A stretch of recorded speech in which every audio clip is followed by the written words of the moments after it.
ओम नमो भगवते वासुदेवाय। Page number 27, 75वां अध्याय। वैशंपायन जी ने कहा, जन्मेजय, इसके पश्चात मनस्वी श्री कृष्ण बिल्वोदेश केशवर शिव को नमस्कार कर श्रेष्ठ रथ पर सवार होकर पुष्कर क्षेत्र को चले गए। रथ पर स्थित होकर पुष्कर क्षेत्र के समीप सब देवताओं द्वारा सत्कृत महेंद्र को मधुसूदन ने बुलाया। तब सज्जनों की संपूर्ण इच्छाओं को पूरी करने वाले इंद्र जयंत के साथ घोड़ों से जुते उत्तम रथ पर चढ़े हुए वहां आ पहुंचे। इसके पश्चात रथ पर चढ़े दोनों देवों का दैव योग से पारिजात के लिए युद्ध छिड़ गया। शत्रुओं के बल का मर्दन करने वाले श्री कृष्ण ने रण में देवराज इंद्र की सेनाओं को शीघ्रगामी वान जालों से मारने लगे। शक्तिशाली होने पर भी इंद्र श्री कृष्ण पर तथा श्री कृष्ण इंद्र पर शास्त्रों द्वारा प्रहार नहीं कर रहे थे। राजन, श्री कृष्ण ने तीक्ष्णता युक्त फलों के 10 बाणों से इंद्र के घोड़ों को एक एक करके घायल कर दिया। देवेंद्र ने भी अस्त्र मंत्र से अभिमंत्रित भयंकर बाणों से श्री कृष्ण के शैव आदि चारों घोड़ों को आच्छादित कर दिया। तब श्री कृष्ण ने भी हजारों बाणों से ऐरावत को आच्छादित कर दिया। इसी प्रकार गरुड़ को इंद्र ने भी हजारों बाणों से आच्छादित कर दिया। बड़े बड़े रथों पर चढ़े शत्रुओं को विदीर्ण करने वाले नारायण, सुराधीप इंद्र दोनों महात्मा युद्ध करने लगे। उस समय पृथ्वी जल में स्थित नौका की भांति कांपने लगी। दिग्दाह से दिग देश चारों ओर अग्नि से जलने लगे। श्रेष्ठ पर्वत हिलने लगे। सैकड़ों वृक्ष गिर गए। धर्मात्मा मनुष्य पृथ्वी पर गिर पड़े। नाराधीप सैकड़ों बिजलियां गिरने लगी। सभी नदियां उलटकर बहने लगी।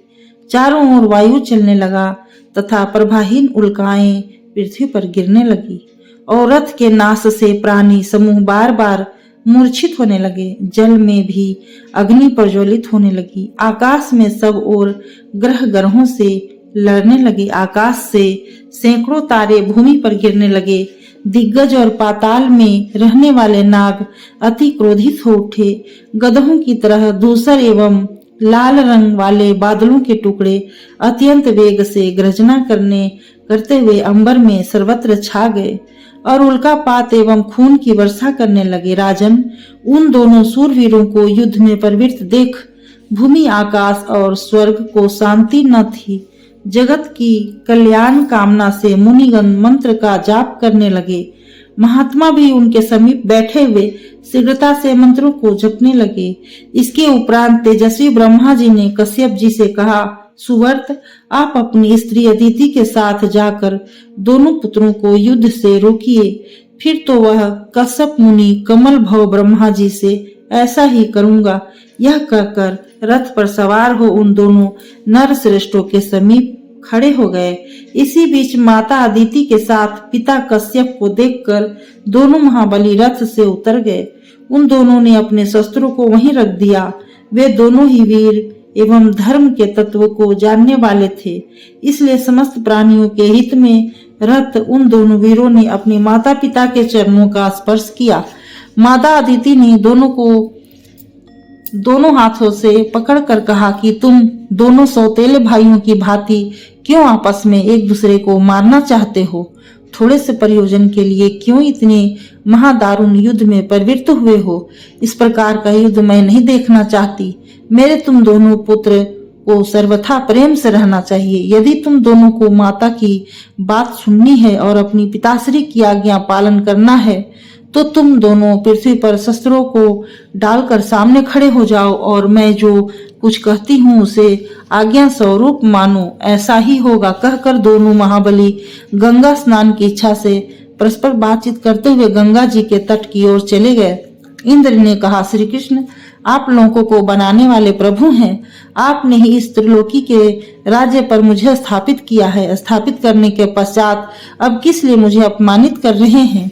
कमल नयन, आप मेरा अनुज होकर भी मेरी ज्येष्ठता को क्यों नहीं स्वीकार करते हैं? किस कारणवश मेरी जीवन ज्योति को सदा के लिए बुझा देना चाहते हैं? राजन, गंगा के जल में स्नान कर पुनः दोनों श्री कृष्ण और इंद्र वहीं चले आए जहाँ की महात्मा कश्यप और अदिति उपस्थित थे। जिन स्थान पर दोनों भ्राताओं का माता पिता के साथ संगम हुआ था, उस देश को मुनि लोग प्रिय संगमन के नाम से पुकारने लगे। कुरुनंदन, इसके पश्चात धर्मचारियों समेत जहाँ सभी देवगण उपस्थित थे, वहां श्री कृष्ण ने देवराज इंद्र को अभयदान दिया। तत्पश्चात संपूर्ण देवता अपने अनुरूप परम शोभा से युक्त हो विमानों द्वारा स्वर्ग को चले गए। राजन, कश्यप, अदिति, इंद्र और श्री कृष्ण ये सभी लोग एक विमान पर चढ़कर स्वर्ग को चले गए। कुरुनंदन, समस्त अच्छे गुणों से संपन्न रमणीय इंद्र भवन में पहुंचकर वे समस्त धर्माचारी महात्मा अत्यधिक हर्ष के साथ एक ही जगह निवास किए। धर्मवत्सला सची ने सभी प्राणियों के हित में रत रहने वाले सपत्नीक महात्मा कश्यप की सेवा की। रात्रि के पश्चात प्रातः होने पर धर्म तवज्ञा अदिति ने श्री कृष्ण से संपूर्ण प्राणियों के हित के लिए यह वचन कहा। श्री कृष्ण, तुम पारिजात को लेकर द्वारका जाओ और वधु के द्वारा हृदय स्थित व्रतोत्सव को पूरा कराओ। सत्यभामा के द्वारा व्रतोत्सव समाप्त हो जाने पर तुम इस तरु को नंदन वन में यथास्थान स्थापित कर देना।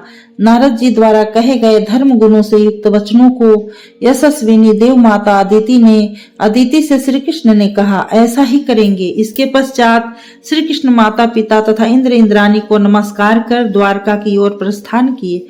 कुरुनंदन, इस समय धर्मचारिणी इंद्राणी ने प्रतिदेय पदार्थों को श्री कृष्ण की सभी पत्नियों के लिए दिया। सची ने उनकी 16,000 पत्नियों के लिए नाना प्रकार के दिव्य रत्न, कभी मलिन न होने वाले बहुत से दिव्य वस्त्र श्री कृष्ण को अर्पित किए। श्री कृष्ण उन सब उपहारों को लेकर द्वारका को चल दिए। आकाशवासी पुण्य कर्मकर्ताओं से पूज्यमान हो तेजस्वी श्री कृष्ण सात्यकी और अपने पुत्र प्रद्युम्न के साथ रैवतक पर्वत पर पहुंच गए। श्री कृष्ण ने श्रेष्ठ वृक्ष पारिजात को रैवतक पर्वत पर स्थापित कर दिया और सात्यकी को द्वारकापुरी में भेज दिया। श्री कृष्ण ने कहा, महाबाहो, आप द्वारका जाकर भीमवंशी यादवों से कह दीजिए कि मैं महेंद्र सदन से पारिजात को यहाँ ले आया हूँ और आज ही पारिजात को द्वारका में प्रवेश कराऊंगा।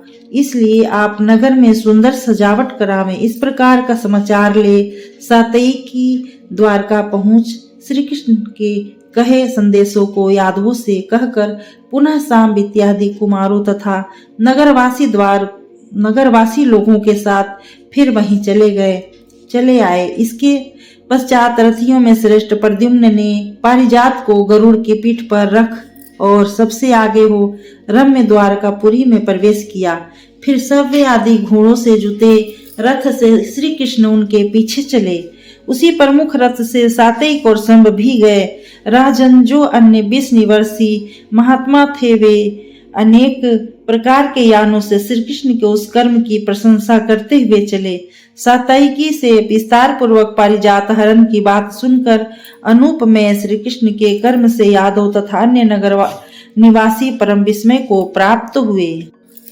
राजन, उस दिन पुष्प वाले वृक्ष को देखकर द्वारकावासी बड़े प्रसन्न हुए। वे सब इस समय फूले नहीं समा रहे थे। वे बार बार उस पारिजात को देखकर भी तृप्त नहीं हो रहे थे। उस वृक्ष पर बहुत से पक्षी मदमत होकर केली कला में आसक्त हो रहे थे। उस विचित्र अद्भुत और उत्तम वृक्ष का मार्गदर्शन करने वाले वृद्धों की वृद्धावस्था तत्काल दूर हो गई, अर्थात वे युवा हो गए। उस वृक्ष की गंध को सूंघकर रोगी रोग से रहित हो गए। जिनकी आंखें पूर्व से ही नेत्रहीन थे, वे उस पारिजात के प्रभाव से दिव्य दृष्टि को युक्त हो गए। उस वृक्ष पर श्वेत कोकिलाओं के आलाप सुनकर द्वारकावासी अंतरात्मा से प्रसन्न हो श्री कृष्ण की वंदना करने लगे। उस वृक्ष के समीप गए हुए मानव अनेक प्रकार के वाद्य और मीठे मीठे मोहित करने वाले गीत श्रवण करते थे, जो जिस प्रकार के गंध की मन में कल्पना करता था वह उस वृक्ष से निकले वैसे ही गंध को सूंघता था। इसके पश्चात यदुनंदन श्री कृष्ण ने रम्य द्वारकापुरी में प्रवेश करके अपने पिता महात्मा वसुदेव और माता देवकी का दर्शन किया। फिर कर्मानुसार राजा उग्रसेन, भ्राता बलराम एवं अन्य माननीय यादवों से मिले। आदि अंत से रहित श्री कृष्ण ने उन लोगों का यथोचित पूजन करके उन्हें विदा किया। इसके उपरांत वे अपने भवन में चले गए। तरु श्रेष्ठ पारिजात को लेकर मधुसूदन सत्यभामा के महल में गए। सत्यभामा ने श्री कृष्ण का प्रसन्नता पूर्वक पूजन किया और महाद्रुम पारिजात को ले लिया। भारत वह पारिजात श्री कृष्ण की इच्छा से छोटा बड़ा भी हो जाता था। यह उसमें महान अद्भुत बल था। अद्भुत बात थी, कभी वह संपूर्ण द्वारका को आच्छादित कर लेता था और कभी वह हाथ पर धारण करने योग्य अंगूठे के बराबर हो जाता था। कुरुनंदन सत्यभामा ने अपने मनोरथ को पाकर बड़ी आनंदित हुई। उन्होंने पुण्य व्रत के लिए संपूर्ण सामग्रियों को जुटाना आरंभ कर दिया। राजन, पुण्यक व्रत के योग्य जो भी पदार्थ इस जाम्बूद्वीप में प्राप्त हो सकते थे, उन सभी पदार्थों को श्री कृष्ण ने एकत्रित कर लिया। उस समय इंद्र के अनुज श्री कृष्ण ने सत्यभामा को बतलाया और उनके द्वारा आचरण में लाए गए पुण्यक व्रत में प्रदत्त किए जाने वाले दान को ग्रहण करने के लिए समस्त गुणों से संपन्न मुनि नारद का उन्होंने स्मरण किया। ओम नमो भगवते वासुदेवाय।